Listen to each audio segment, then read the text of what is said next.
Bonjour encore une fois, chers participants, et bienvenue à notre deuxième leçon d'aujourd'hui qui porte sur les articles indéfinis.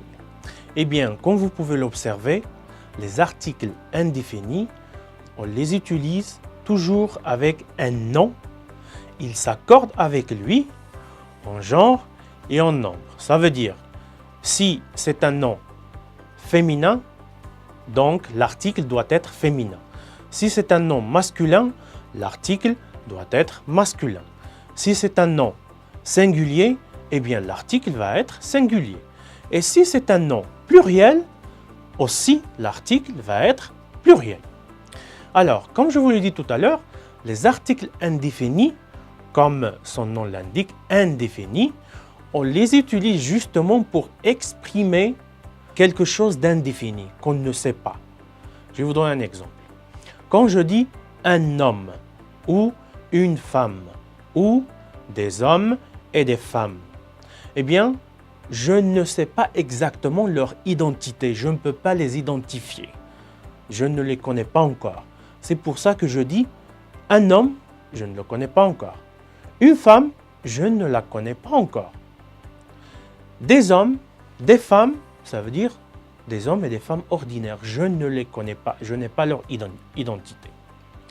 Donc, l'article indéfini, c'est celui qui fait d'un mot, de n'importe quelle catégorie grammaticale, que ce soit infinitif, participe, adjectif, etc., passe dans la catégorie du nom.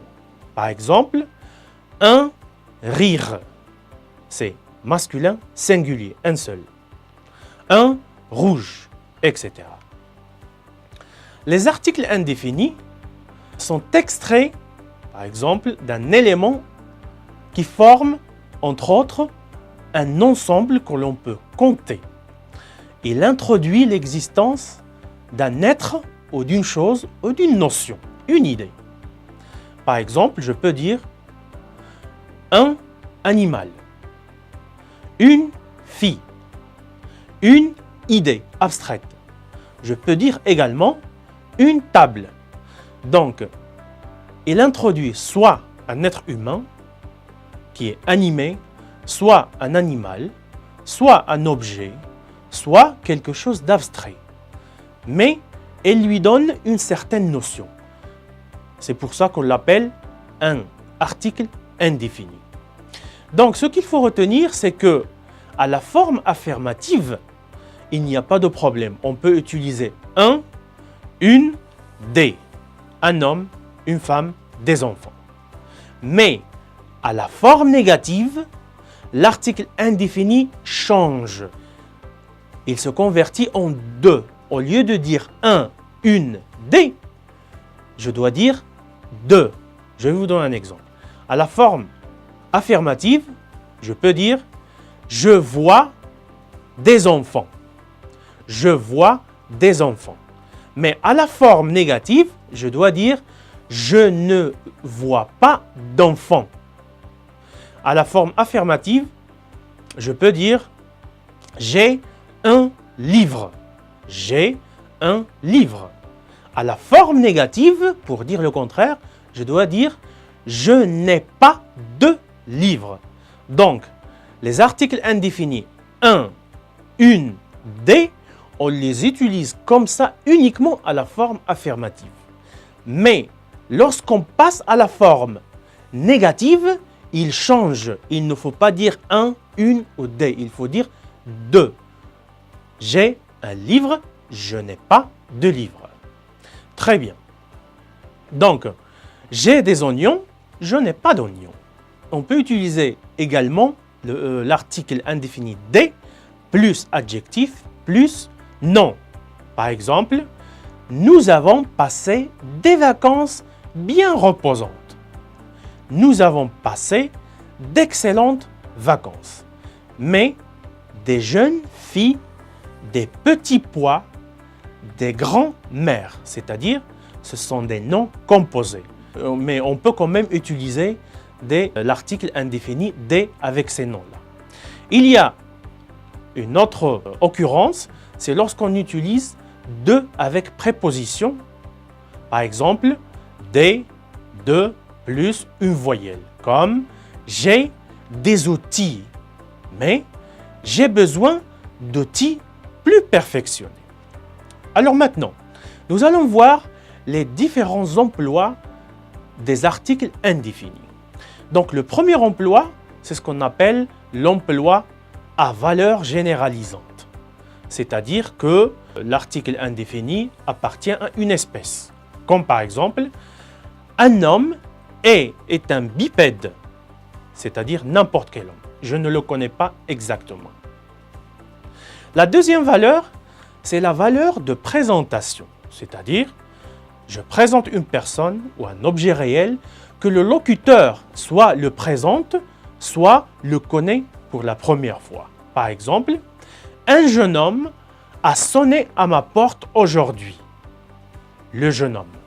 La troisième valeur, c'est la valeur de l'adjectif numéral, c'est-à-dire ici on entre dans la catégorie des nombres. 1, 2, 3, donc 1. L'article indéfini 1, c'est l'équivalent en chiffres en français du numéro 1. Par exemple, il a un ami, c'est-à-dire qu'il a un seul ami. Il n'a pas d'autres amis.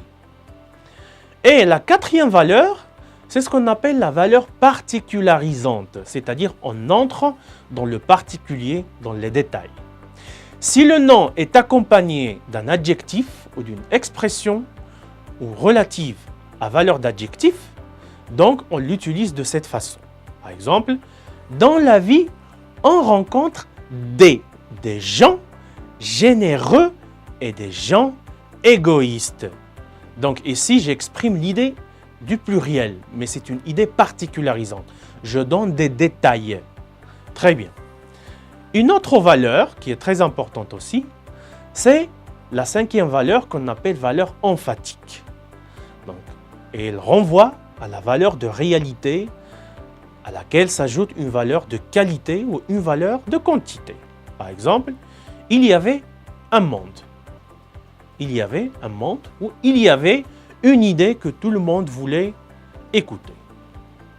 Donc, ce qu'il faut retenir des articles indéfinis, c'est qu'ils sont flexibles. On peut les utiliser avec le nom pour déterminer sa nature, son genre et son nombre. Mais attention, il faut d'abord savoir que le nom admet comme article indéfini selon s'il est masculin singulier, on utilise un, féminin singulier, on utilise une, et s'il est pluriel, on utilise des. Le masculin singulier comme un homme, féminin singulier comme une femme, et pluriel, que ce soit féminin ou masculin, on utilise toujours des garçons, des filles, des enfants. Donc, jusqu'ici termine notre deuxième leçon sur les articles indéfinis. Je vous rappelle qu'il faut revenir sur la leçon antérieure que nous avons vue pour faire une petite révision et ainsi avancer dans notre apprentissage du français. Merci beaucoup et je vous souhaite les meilleurs vœux. À bientôt.